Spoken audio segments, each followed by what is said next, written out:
Assalamualaikum warahmatullahi wabarakatuh. Di video kali ini saya akan sedikit memaparkan paper saya yang berjudul Pengaruh Sikap, Norma Subjektif, Persepsi Kontrol Perilaku, dan Kolektivisme terhadap Niat dan Perilaku Whistleblowing, Studi pada Dinas Pendidikan dan Kebudayaan Kabupaten Tegal.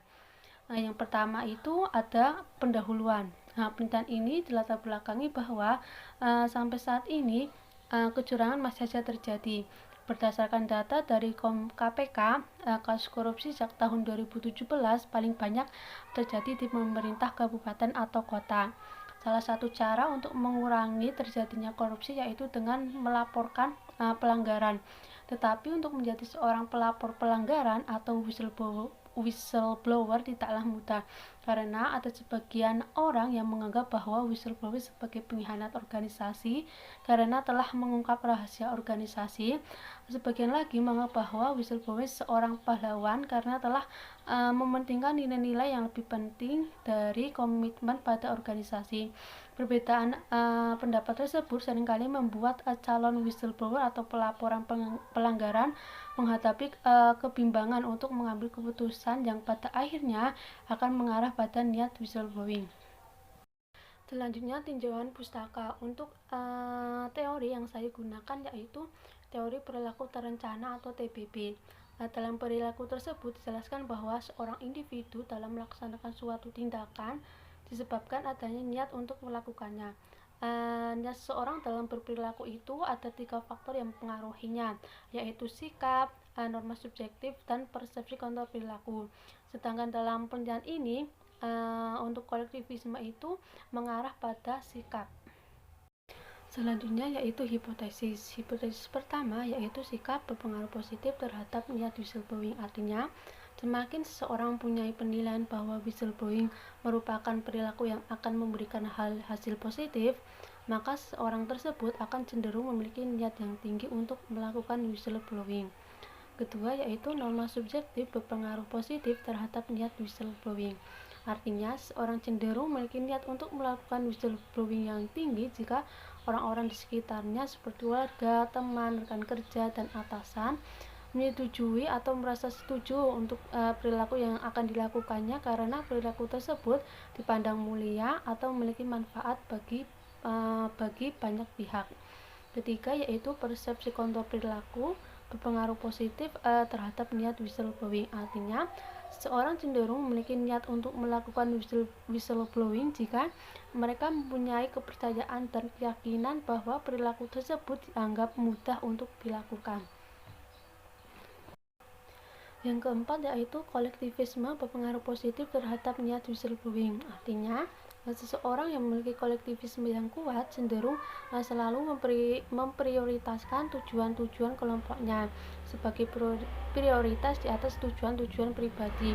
Dengan demikian, kolektivisme dapat termotivasi untuk melindungi organisasinya dengan melaporkan pelanggaran atau whistleblowing. Hipotesis kelima yaitu niat melakukan whistleblowing berpengaruh positif terhadap perilaku whistleblowing. Artinya, apabila niat seorang untuk melakukan suatu perilaku besar, maka besar pula kemungkinan niat tersebut dapat diaktualisasikan dalam bentuk perilaku. Hipotesis keenam yaitu persepsi kontrol perilaku berpengaruh positif terhadap perilaku whistleblowing. Artinya, seseorang yang memiliki persepsi kontrol perilaku yang tinggi seperti melakukan perilaku secara sadar dan di atas kontrol pribadi, maka akan melahirkan niat yang kuat dan pada akhirnya akan diwujudkan dalam bentuk konkret yaitu perilaku untuk melakukan whistleblowing. Selanjutnya yaitu metode penelitian. Penelitian ini menggunakan data primer dengan cara menyebarkan kuesioner ke responden. Sampel dalam penelitian ini yaitu 77 pegawai yang bekerja di Dinas Pendidikan dan Kebudayaan Kabupaten Tegal. Teknik pengambilan sampel menggunakan sampling jenuh, sedangkan metode analisis data menggunakan regresi analisis jalur dan menggunakan software SPSS versi 25. Selanjutnya yaitu pembahasan. Jumlah kuesioner yang disebar yaitu sebanyak 100 kuesioner. Dari jumlah tersebut hanya 77 kuesioner dari responden yang dapat diolah. Dari jumlah tersebut, 48 diantaranya merupakan laki-laki dan sisanya perempuan, yaitu sebanyak 29 responden. Uji validitas menunjukkan semua instrumen penelitian mempunyai nilai R hitung lebih besar dari R tabel, di mana R tabelnya yaitu 0,188, sehingga dapat dikatakan bahwa semua instrumen valid. Untuk uji reliabilitas menunjukkan bahwa semua variabel memiliki nilai Cronbach alpha yang lebih besar dari standar reliable, yaitu 0,70. Artinya, item pernyataan kuesioner yang digunakan sudah reliable. Hasil pengujian koefisien determinasi pada persamaan 1 nilai adjusted R-square sebesar 0,238. Hal ini mengindikasikan bahwa sikap, norma subjektif, persepsi kontur perilaku, dan kolektivisme mampu memberikan kontribusi terhadap niat untuk melakukan whistleblowing sebesar 23,8%. Dan 76,2% niat whistleblowing dipengaruhi oleh variabel-variabel lain yang tidak dijadikan variabel independen dalam penelitian ini.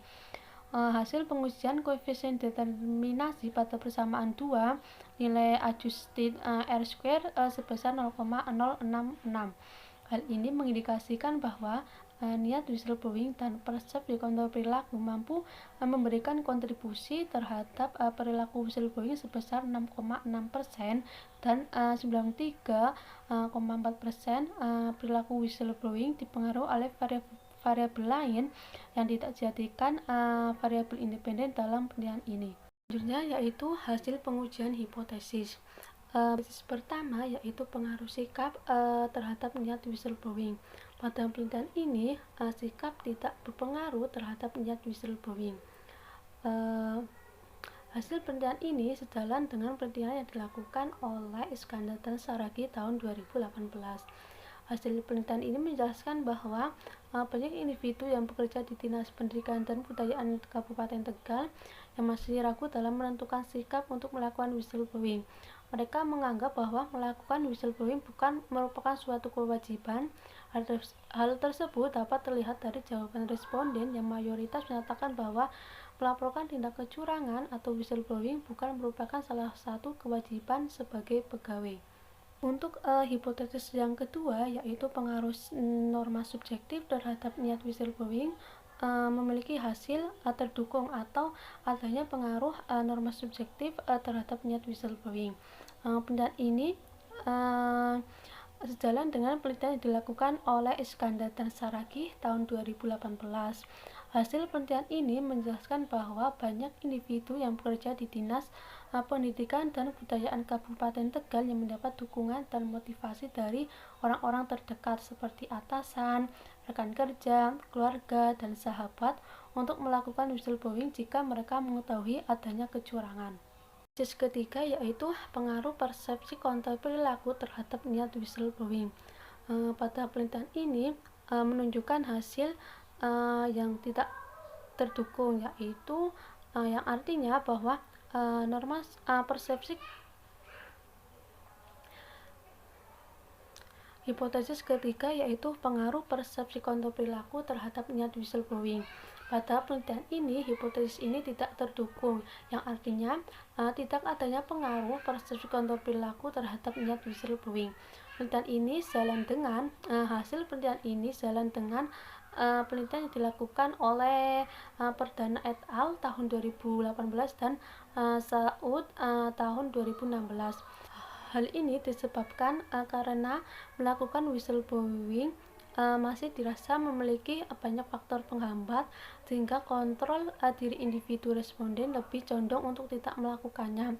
Kurangnya kemampuan dan kontrol individu ini menyebabkan kurangnya niat responden dalam melakukan tindakan whistleblowing. Hipotesis keempat yaitu pengaruh kolektivisme terhadap niat whistleblowing. Pada penelitian ini hipotesisnya terdukung, ya, artinya bahwa adanya pengaruh kolektivisme terhadap niat whistleblowing. Hasil penelitian ini sejalan dengan penelitian yang dilakukan oleh Nurdianti dan Ilyas tahun 2018. Hal ini disebabkan karena budaya kolektivisme yang dianut responden, dalam hal ini pegawai, Dinas Pendidikan dan Kebudayaan Kabupaten Tegal, individu dengan karakter kolektif juga menganggap organisasi lebih penting dari pegawai individu, dan mereka menganggap nama baik dan tujuan organisasi sebagai hal yang paling penting.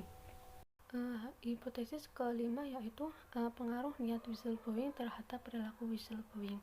Hasil hipotesis kelima pada penelitian ini yaitu terdukung, ya, artinya ada pengaruh antara niat whistleblowing terhadap perilaku whistleblowing. Penelitian ini sejalan dengan penelitian yang dilakukan oleh Iskandar et al. Tahun 2018 dan Perdana et al. Tahun 2018. Keputusan seseorang untuk melakukan suatu perilaku ditentukan oleh niat untuk melakukan. Semakin tinggi niat seseorang untuk melakukan whistleblowing, maka kemungkinan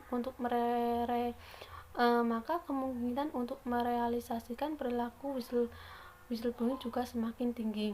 Dalam hal ini, pegawai responden yang merupakan pegawai yang bekerja di Dinas Pendidikan dan Kebudayaan Kabupaten Tegal sangat memiliki kemungkinan untuk menjadikan niat melakukan whistleblowing dalam bentuk perilaku. Mereka tidak akan mengabaikan jika menemukan bukti kecurangan yang terjadi di tempat mereka bekerja, dan akan berusaha melaporkan kepada pihak yang berwenang baik di dalam maupun di luar tempat kerja mereka. Hipotesis keenam yaitu pengaruh persepsi kontrol perilaku terhadap perilaku whistleblowing. Hasil hipotesis kelima pada penelitian ini yaitu tidak terdukung, artinya tidak ada pengaruh persepsi kontrol perilaku terhadap perilaku whistleblowing. Hasil penelitian ini sejalan dengan penelitian yang dilakukan oleh Iskandar dan Saragi tahun 2018. Dalam penelitian ini, para pegawai yang memiliki persepsi atas kendali diri untuk melakukan whistleblowing yang kuat, yang kemudian melahirkan niat yang kuat, tidak selalu diwujudkan dalam bentuk yang nyata berupa perilaku untuk mengungkap kecurangan tersebut. Masih banyak pertimbangan yang dibutuhkan untuk melakukan perilaku whistleblowing, seperti seberapa seriusnya kecurangan yang dilakukan dan risiko yang dihadapi oleh seorang whistleblowing, seperti seberapa seriusnya kecurangan yang dilakukan dan risiko yang dihadapi oleh seorang whistleblower dari melakukan curangan yang terjadi tersebut. Demikian pemaparan paper dari saya, kurang lebihnya mohon maaf. Wassalamualaikum warahmatullahi wabarakatuh.